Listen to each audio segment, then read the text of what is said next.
घंटालाल recording studio Guraru गया। सुनील भैया जिंदाबाद जिंदाबाद जिंदाबाद। गुरुआ के दक्षिणी क्षेत्र का जिला परिषद कैसा हो? सुनील भैया जैसा हो। क्यों पड़े हैं चक्कर में? कोई नहीं है चक्कर में।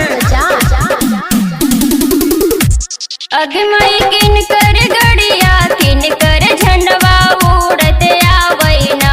अगमई कौन भैया के नारा सगरो लागत आवैना।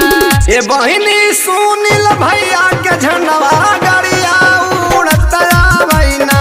कि हमारे सुनील भैया के झंडवा गड़िया उड़त आवैना। कि हमारे सुनील भैया के नरवा सगरो गूंजत आवैना। अगमई कौन क्षेत्र बस भैया खाड़ हाथीना।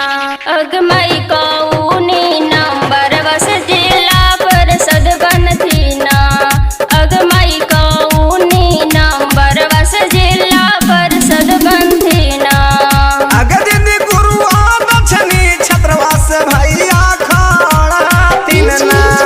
अगदिदी 25 नंबर से भैया जिला परिषद बनथीना।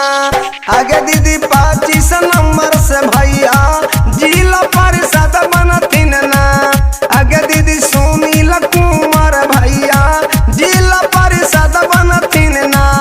गुरुआ दक्षिणी क्षेत्रवास जिला परिषद बनथीना। भैया कौन चुनाव चिन्हवरी जीतत हाथीना। भैया कौन चुनाव चिन्हव के जीतत हाथीना। भैया कौन नंबर पे अब के जीतत हाथीना।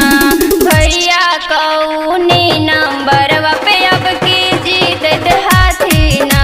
ये बहिनी सुनील हमर भैया जिला परिषद बनथीना। अबरी 25 नंबरवा से जिला परिषद बनथीना। कि गुरुआ दक्षिणी क्षेत्रवा से जिला परिषद बनथीना। सुनील भैया हमर अबरी जिला परिषद बनथीना। गुरुआ दक्षिणी क्षेत्रवा से जिला परिषद बनथीना। मिक्स बाय विकास भारती। सुनील भैया जिंदाबाद जिंदाबाद जिंदाबाद। गुरुआ के दक्षिणी क्षेत्र का जिला परिषद कैसा हो? सुनील भैया जैसा हो। क्यों पड़े हैं चक्कर में? कोई नहीं है चक्कर में। घंटालाल रिकॉर्डिंग स्टूडियो गुरारू गया।